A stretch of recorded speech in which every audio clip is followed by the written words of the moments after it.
like down there. Not what it. I mean, yeah, I saw it come down, but you know what happened afterwards? Just the smell, the stench of death. And he got right to the core. And you remember, everybody Yorkers. remembers. I'm not a New Yorker. I don't like New York, but everybody wore I Love New York stuff. Oh, everybody. Yep, absolutely. Nationwide. Our hearts poured out for New York because of that. They didn't deserve that. That was wrong and just awful. And that is America. It's amazing. It's in America. This is kind of changed. I don't mean to come off of the emotion of the truth of that. It's amazing that Trump was able to do that.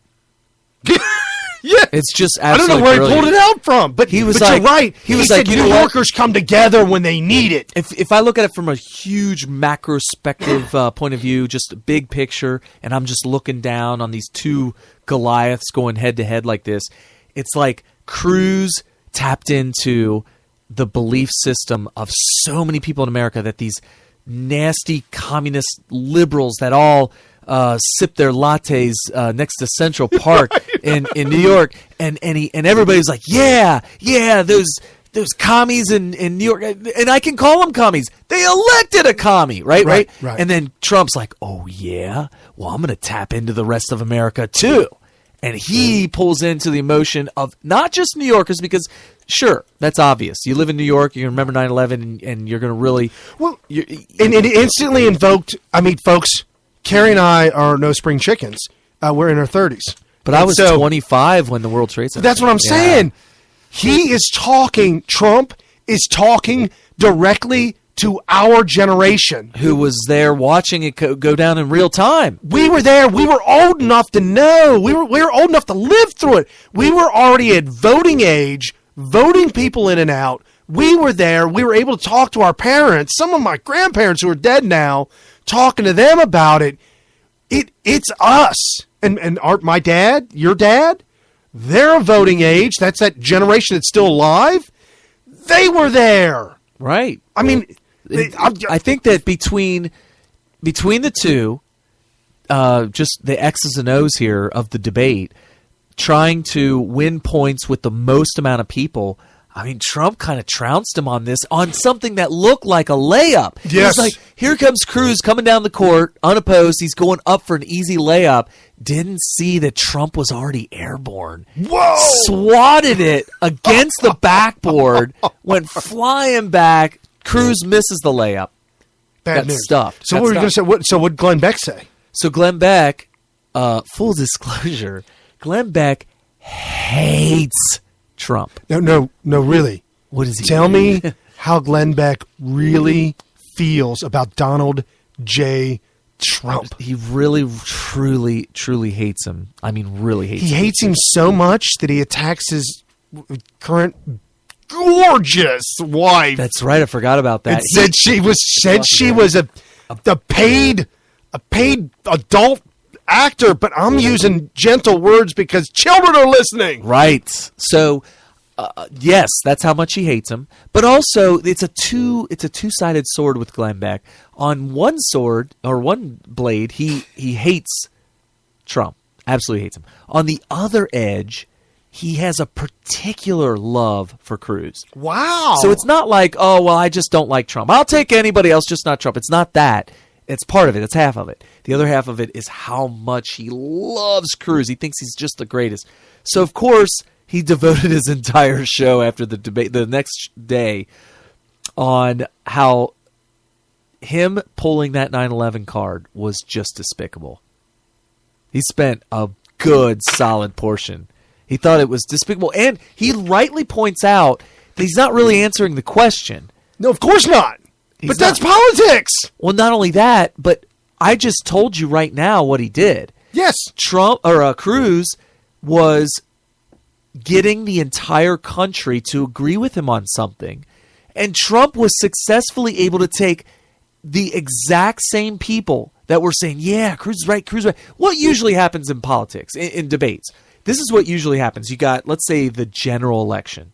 You got a Democrat versus a Republican, and a tiny sliver of low information idiots that don't even know what it means to be a communist or a conservative or a Republican or Democrat. They have no idea. So you got all these Republicans who are like, yeah, my guy's saying everything I like.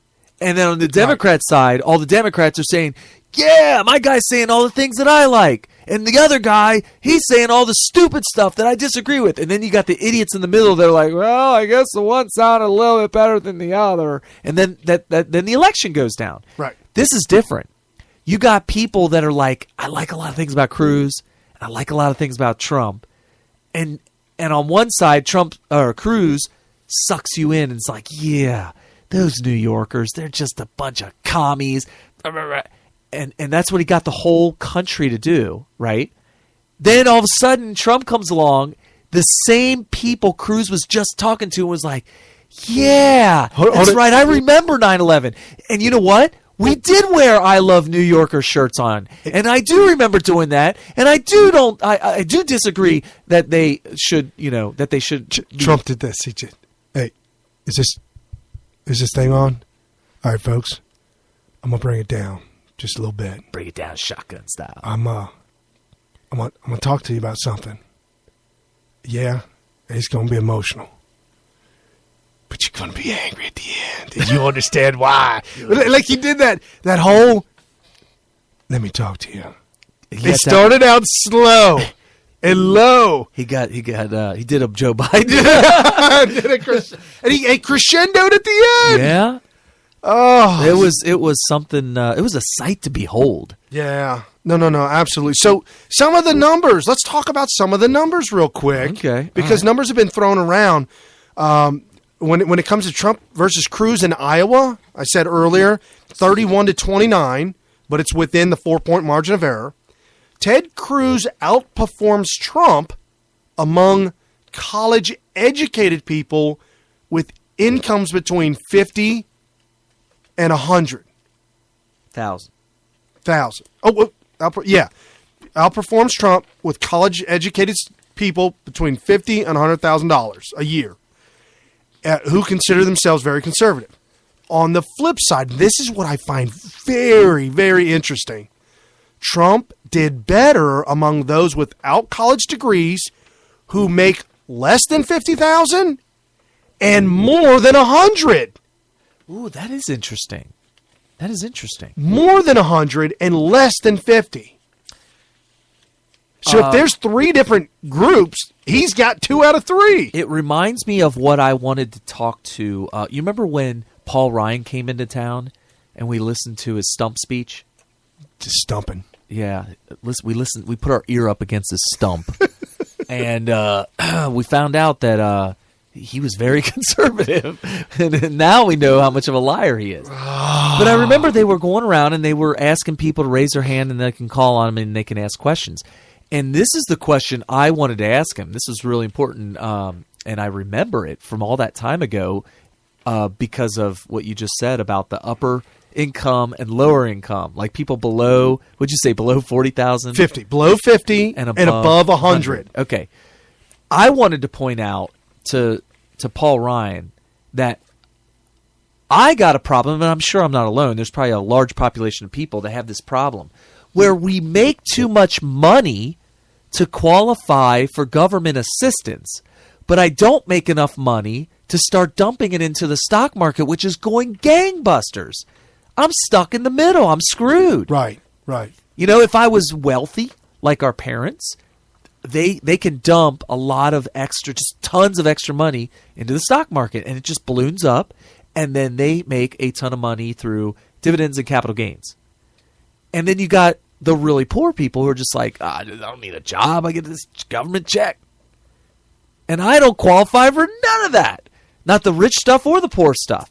So right, that's that middle class. Away. That's the middle class they're trying to squeeze out. Right. So it's interesting because it's these two extremes. So you're saying that Cruz has that middle ground, the middle class, right. They like that, and then the poorest workers, and that's the thing. I kind of landmine the whole argument for Trump by saying that, well, you got the poorest people who qualify for government assistance.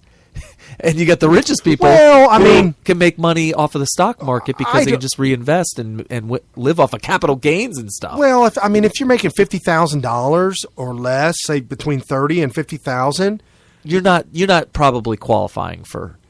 No, and people making $20,000 to $30,000 might be that are actually voting, or they're polling these people that do vote, might be young 20-year-olds.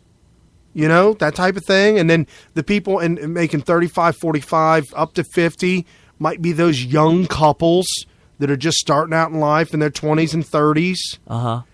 And then 100,000. I'm just all speculating, folks, but I don't know. I guess the richest people, and I'm really speculating here, but assuming that they're not only smart, but they have a lot of common sense because they probably have to deal with big issues that are going to affect their bottom dollar. Right. So there has to be a lot of common sense involved there and intelligence, not just plain common sense, but also intelligence. And they probably hear Donald Trump and think about where he came from and what he's been able to accomplish and say, you know what? How can I go wrong with him as president? Right. All right. I'm not talking me personally. How can America go wrong? He's a guy that knows how to be successful, and even if he doesn't know it yet, a certain subject, let's say, he's going to find it out. Well, and I trust that. Well, and as a successful, whether you're a business owner or whatnot, but as a success, over 100,000 and no college. Oh, is that what it was? No college? No college and over 100,000. Okay. Right. So they're business owners. What they know that most people don't know is they know they don't need to know everything. There you go. That's true. It's something they absolutely, for a fact, know. All they need to know is they need to know that they have the leadership ability and the humbleness to find the people that they need to plug and play to get whatever it needs to be to get done. I'm thinking too many things right now. No, Ronald Reagan said, anything can happen as long as you don't care who gets the credit for it. It's interesting you said humbleness because most people who are casually paying attention to the politics will be like, you use the word humbleness with Trump? But let me make this argument. This is a guy who instantly, when Ted Cruz said, I don't need to take legal advice from Trump, instead of saying, yes, you do, because I'm smart. No. He said, no, please do not take advice from me, legal advice from me. I'm not a lawyer. Please do not take my advice. Take the advice of the expert over here. Take advice of your own professor. Right.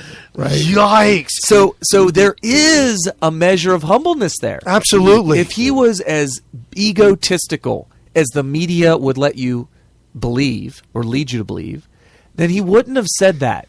His gut instinct was, please do not believe me. Do you know who his national spokesman is?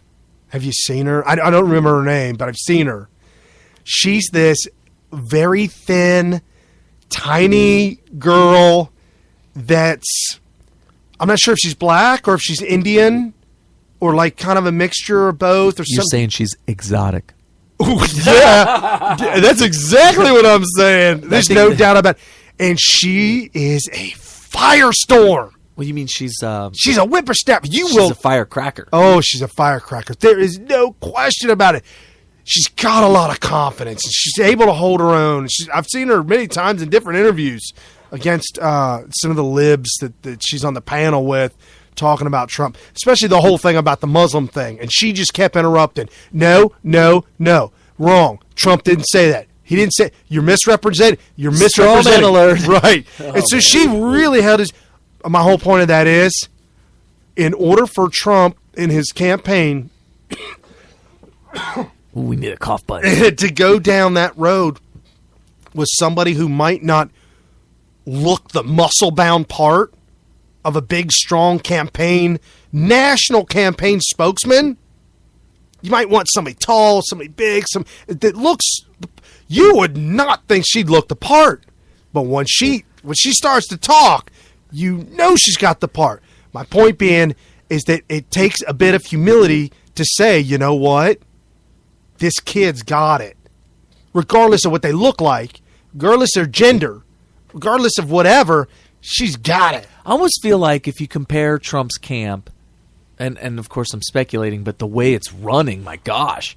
And they're doing it on a shoestring budget. They said literally nothing. They said not spending anything. No, and when you think about it and compare